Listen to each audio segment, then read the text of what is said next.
নমস্কার বন্ধুরা, কেমন আছেন সবাই? আশা করি ভালো আছেন, আমিও ভালো আছি।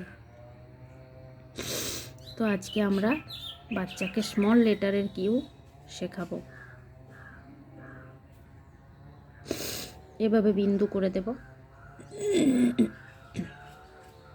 বিন্দু জুড়তে জুড়তে ওরা শিখবে। জি, জি ফর গোট। গোট মানে ছাগল।